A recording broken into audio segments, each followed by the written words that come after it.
Ako si Glenn R. Marso, tubong Pampanga, pero ngayon ay naninirahan na sa Sariaya, Quezon.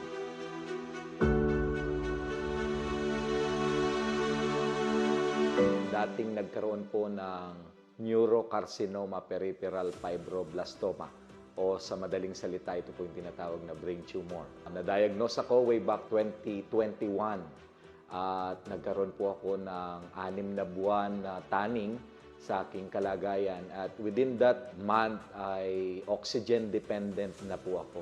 Ang karamdamang ito ay gumupo ng aking lakas na kung saan may bahagi ng aking katawan ay nagbi-bleed. Mata, tainga, ilong, sumusuka ako ng dugo at gulay na ako for how many months. Talagang bedridden po ako. At the same time, maraming mga gamot na sinubok pero one time ay merong isang kaibigang bumisita sa akin sa katawan ni Dr. George Ilustre. Narinig niya yung aking sitwasyon at pinakilala si One Opti. Si One Opti ay ayaw kong paniwalaan that time kasi 7 na yung doktor ko at iba't ibang gamot ang sinubukan sa akin. Ngunit pinus ni Dr. George ang pagkakataon na makausap yung aking mga doktor at challenge na subukan si One Opti. Kaya nag-mega dose agad ako.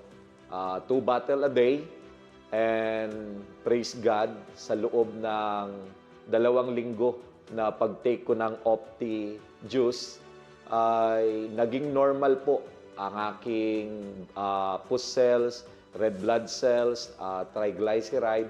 Ang isang bedridden ay after 2 weeks na pag-inom lamang ng Opti juice, nakalakad na po ako. Tinuloy-tuloy ko siya up to this moment, 3 years, almost 3 years na. Amazing ang ginagawa ni Opti sa akin. Dahil kapag wala siya sa buhay ko, baka wala na rin ang buhay ko. Yan ang nagagawa ni Opti. Ito yung talagang may re-recommend ko hanggang sa kaapu-apuhan ko dahil ultimong mga anak ko nasubukan ang Opti at lahat ay nakaranas ng kaginawaan. I'm Glenn R. Marso and proud user ng One Opti and highly recommended ang One Opti.